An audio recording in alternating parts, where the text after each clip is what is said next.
Welcome to the Rebel's Edge, where we're going to break down for you why a certain stock is breaking down pretty hard. And guess what? They bought puts ahead of time.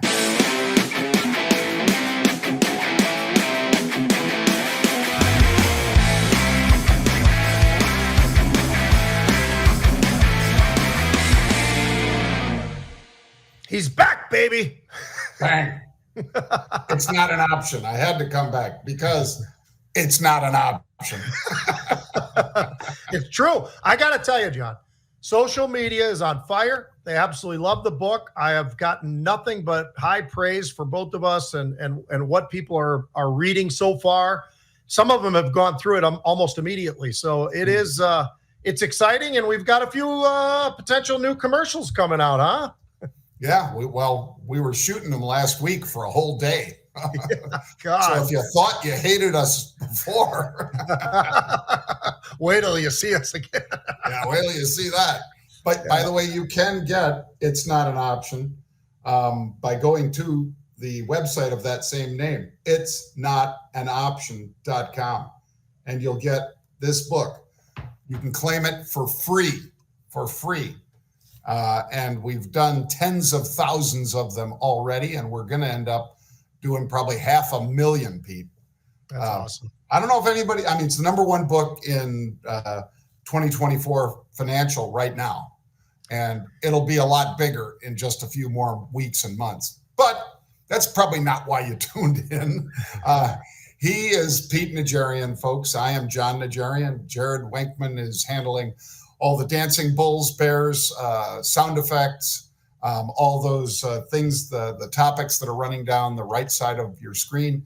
That's all Jared. So let's get started, Pete. Let's dive into the macro minute, because that's how we like to start the show, folks. Some people in finance run this for the whole show. That ain't us. But it ain't worth the whole show either, by the way. No, it's not. We'll get a minute, and that's it. Our father would have called it hush puppies, meaning that not the shoes and not the dogs, but the things they give you at all-you-can-eat places that's like a deep-fried piece of dough. And they say, hey, have at it, boys. Stay away from those shrimp. It's a filler. And say, hey, no, get rid of these hush puppies. Let's go for the shrimp. But macro minute, I'm going to say Federal Reserve, they began their two-day meeting today, Tuesday. They complete it tomorrow at 2 p.m. Eastern time. And then, of course, there's the fiasco that is the press conference afterwards. The markets are waiting to hear exactly how long it'll be before Jay Powell and the Fed decide to start cutting rates. And John, I got a little secret for you. I'll talk quietly. The Fed tool is at 97.9% pause. So that all being said, we ain't cutting. We're going to sit at 5.25, 5.50. That's where we're going to be. And that's where the current rates are. So I think it will be interesting to hear what the Fed has to say. Obviously, the Q&A is the biggest part of that whole thing, no matter what. And so we will be hearing that, and then we'll probably push it out to March, and we'll figure things out. Yep, I agree. Well, how about fantastic futures, Pete? Fantastic futures! Once again, we get the guys flying across the screen, with the fantastic future, man. I'm going to say it's coffee, Pete, because I know you've talked about it a lot. It's up 30% now since October, the price of coffee. It was, I think, 148 or 146, something like that, Pete. And today it was trading closer to 193. So that's my fantastic future. What do you got? Which tells me that Starbucks will raise the prices of coffee just a little bit higher, and it'll never go down again from that level. So anyway, even if the price of coffee does go down. That being said, I'm going right back to nat gas, John. Look at this. In December, middle December, 240 is where it was. Middle of January, 335 is where it was. You know where it is today? 208. It's at the lowest levels it's been since last May. So we're watching this unbelievable roller coaster of nat gas, and it is absolutely getting punished as we speak over the last day or two, almost all the way down to 2 even. So it's something to keep an eye on. just know that we are seeing that happening. And while we're seeing that, you're actually seeing the price of crude start to creep right up towards that 77 level once again.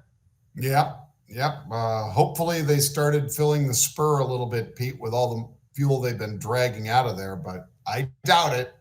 I doubt it. All right. UPS, United Parcel Service. These guys, the economy is so gangbusters, Pete, that they're going to cut 12,000 jobs. Does that sound like the economy's gangbuster? It doesn't to me. But that's what they're trying to feed us. And I don't think either of us, Pete or I, buy into some of this happy hopium that they're putting out there. And part of the reason they're cutting these jobs, Pete, is they cut a new union contract last year and everybody applauded them for it. Oh, great, we're going to get our packages delivered, which is, what you want when you pay for your package to go somewhere. But the problem is that those costs increased so dramatically, Pete, that a lot of people are just basically saying, no mas, I got to find a cheaper way to do it. Maybe I'm going to go over to, United Parcel Service, UPS, United States Postal Service, rather, to go over there and deliver my package, even if it's slower or whatever. I'd also point out, folks, that we had unusual activity, just like we said at the top of the show. Take a look, that big bar that says Market Rebellion on there, bearish put buying yesterday, just like Humana. Ahead of earnings, they bought a bunch of puts, and today the stock's down 8%, which is about $12 and something. And if you bought at the money puts yesterday, you're a happy camper. You are a happy camper. You're exactly right, John. You talked about them eliminating 12,000 jobs. That's a monstrous number. Supposedly, from a cost perspective, it's about $1 billion worth that they will be saving without the payment there. Small package market, that's what they were focused on. They talked about that, John, whether it's here or across the world. And they were just saying that it's gotten a little bit soft. That's a problem. The international side of things is also volumes are a little bit soft. That's a bit of a problem. And then you take a look at this stock as it's gotten punished. This is a stock over the last 52 weeks. It was 133 all the way up to 197. But here we are today, somewhere close to about 145, right where you were talking about where those unusual puts were being bought just yesterday. I think those people are pretty happy. They got a smile on their face. And if they're disciplined, they got out early because that volatility crush happens very, very rapidly. So if you're involved in the options market, definitely get educated before you actually start slinging them around. And if you go for the book, folks, remember, you can get this book by going to itsnotanoption.com. It details how Pete and I and our team pick these stocks that make money like this. Not every trade's a winner. You guys know that, or you should. But certainly, probably over 78% of these trades, somebody knew something, and it was a very good bet. So check out itsnotanoption.com. All right, General Motors, Pete. I know the stock's up on this news. And I know that Mary Barra, the CEO over there, was saying that even though the sales were good, the EVs have slowed to a crawl. You talked about it, Pete, a couple weeks ago, that it's not just Teslas that are filling up basically storage facilities and so forth, parking lots before they get bought, and how long it takes before somebody buys one. But it's General Motors, it's Ford, it's Chrysler. None of the big three are Stellantis or whatever they call themselves now, Pete. But they're not moving a lot of EVs right now. And that's a problem. And General Motors actually sold less as far as revenue. They took in less revenue than a year ago. Yeah, it's interesting to see some of those numbers come out. We all know it. We've been talking about this EV and the fact that people are still kind of staying away from it right now, John. And I think a lot of that has to do with cost in some cases for sure, but also people are still concerned about how far can I get? What about when I start to run low and if I'm not in the right area? All those kind of things. I think that's something that they're going to be able to work through, but for right now, not so great. They did have a great profit outlook, though, when you're talking about the whole conglomerate of GM itself, and they beat on earnings. Their revenue was a beat, even though it was a little less than last year, but it was still a beat, relatively speaking. So there's a lot of big positive things. And when you look at that, the full year 24, you look at that, what their estimates look like, John, they look pretty good. I think they're looking at earnings about $850 to $950. they were projected to be around 775. So there's a lot of positives right now. At least that's how it's getting spun today. And that stock is up about 8%. So certainly having a really, really nice day for GM. They don't get that all that often, but they definitely are enjoying that today. And it's not even at the 52-week highs. It's a little bit short of that, $4 or $5 short of that, but having a really good day today. And we'll see if that's something that has the longevity to continue, because we know how important everybody is starting to put up with this whole EV. Problem is, people aren't quite as excited as a lot of folks were predicting they would be. And that's going to be an issue for all the different car makers. Yeah, well, it's certainly not good press for EVs, right? All EV shapes and colors, when you've got the Midwest really cold and a lot of those supercharging things moving really slow.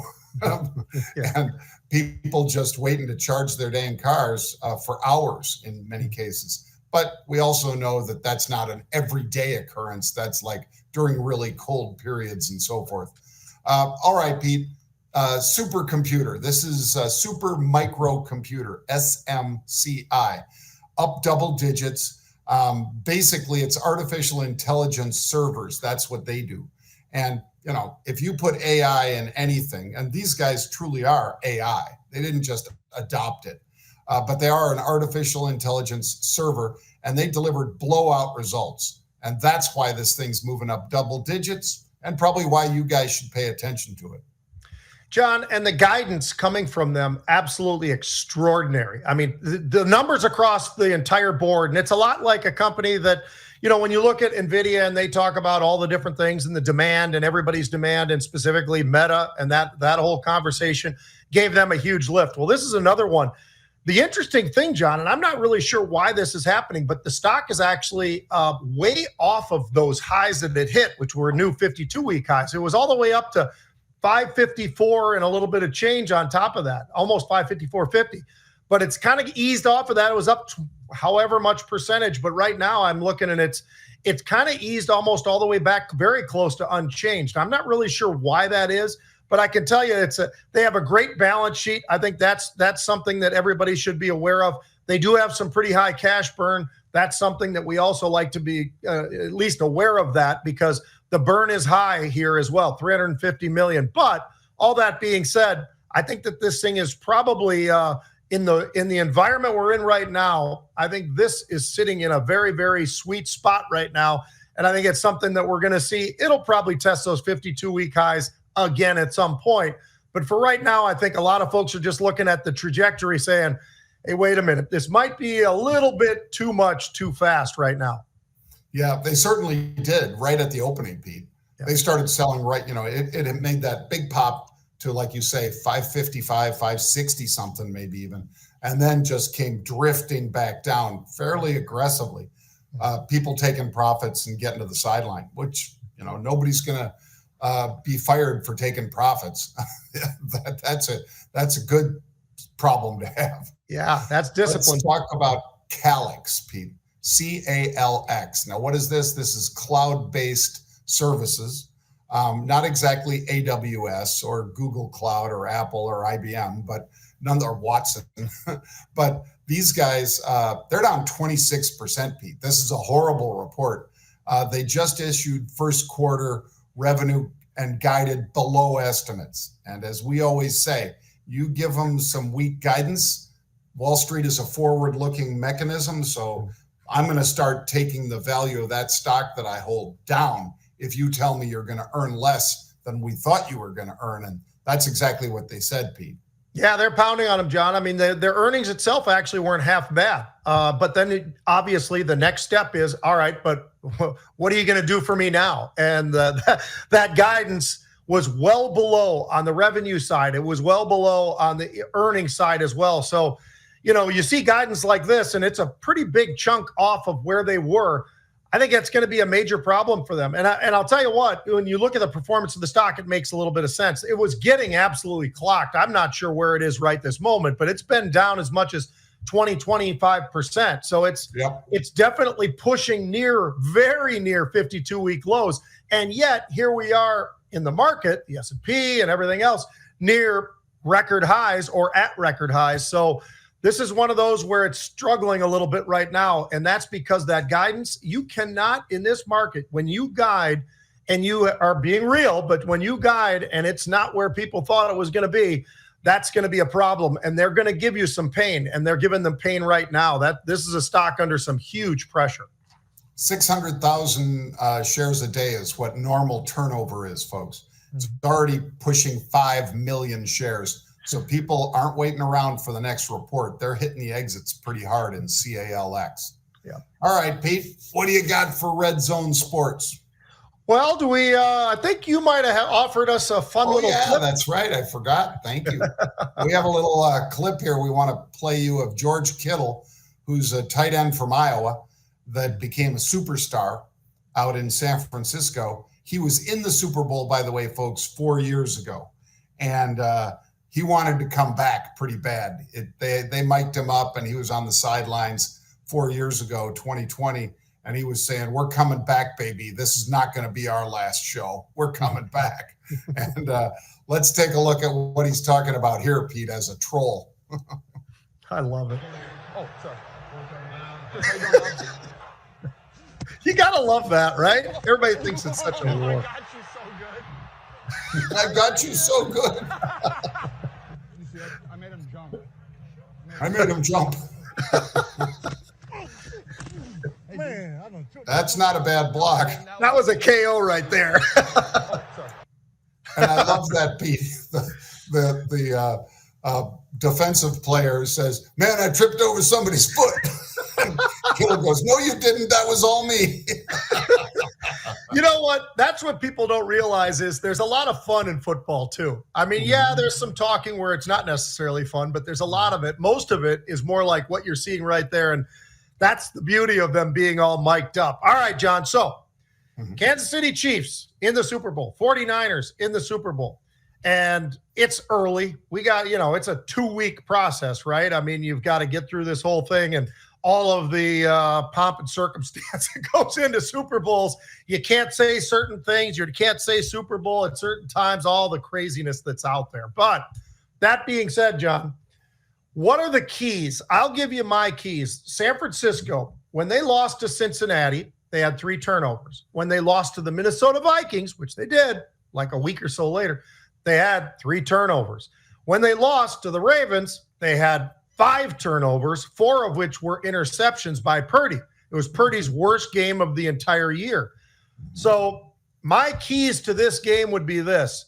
If they play 49er football, don't turn over the ball, they're going to win the game.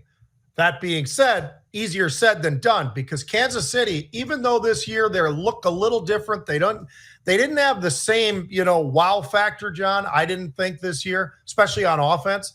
But the defense has stepped up, and look at what they managed to do against, Lamar Jackson and that great offense that the Baltimore Ravens have. They stepped up, and they truly stepped up. So yeah. I think there's a lot to be said about the running game and McCaffrey, and if he gets the ball enough, I think that gives them a chance to win the game, and most likely would win the game if McCaffrey gets the ball enough. But they've had games because of turnovers where they had to keep throwing the ball because they found themselves far behind. So that's my kind of like early look at this, and that's for the Kansas City Chiefs to make a run at actually winning this Super Bowl. Yeah. Pete, I'm all on the 49er bandwagon. And the reason is on top of them having great matchups at various positions, what I really like about them is they're coming in with momentum. And somebody might say, well, what about Kansas City? They won. They didn't lose. And it's like, yeah, but they didn't score in the second half. I mean, they're set, all of their points and all of the damage that they did to the Ravens, they basically shut them down. The Ravens shut them down. And the Ravens, if Flowers doesn't, be a jerk and taunt and then extend towards the end zone and get the ball punched out and all that. I know he's their number 1 pick or whatever, Pete, but, that kid lost him the game. Everybody wants to say, no, it's Lamar Jackson. If they're 17-14, Lamar Jackson plays that different and perhaps doesn't throw that ball into triple coverage in the end zone when they're coming down. because they might have been more conservative and playing to get a field goal at least, but they had to go for 6. Yeah. But anyway, so I worry about Kansas City, Pete, because like I say, they scored all their points in the first half, got shut out in the second half. They did nothing, couldn't hardly move the ball. And you're going to be going against a better defense, I think, in terms of, Armistead and Young and Bosa, the way they are disciplined, staying in their lanes and things like that. I don't think he's going to be escaping much, Pete. Right. And so if they keep him boxed in like that, I think that's really good for the 49ers' chances to win. And then I'll say that the 49ers, the momentum I'm talking about is, how about their second half? They're getting crushed 17-0, and they come out in the second half and just fire on all cylinders. And if they come out like that at the beginning of the game, so you've got the one team, Kansas City, that sucked in the second half. You got the other team, San Francisco, that was great in the second half. So they're coming into the Super Bowl with momentum. I know it's 2 weeks later than where they last played, but nonetheless, Kansas City's probably a little worried about, damn, we tried everything, all of the trick play, whatever. We couldn't move the ball. And you bet that San Francisco's watching that tape, Pete, to see why they couldn't move the ball and how they can play like the Ravens played. Yeah, I don't disagree with you, John. As a matter of fact, I think that the proof in the pudding of the second half for the 49ers after the playing, Detroit had everything going right. They were just crushing them. And, whether it's Goff or the running game and the receivers and everything, they just had it going on, and they had that monstrous lead. But it's the one thing that I've said about Purdy is he might not be the prototypical quarterback of this era and all the rest of those kind of things, but the guy's got ice water in his veins. He came out in the second half and looked like a guy who had a great first half, which he did not.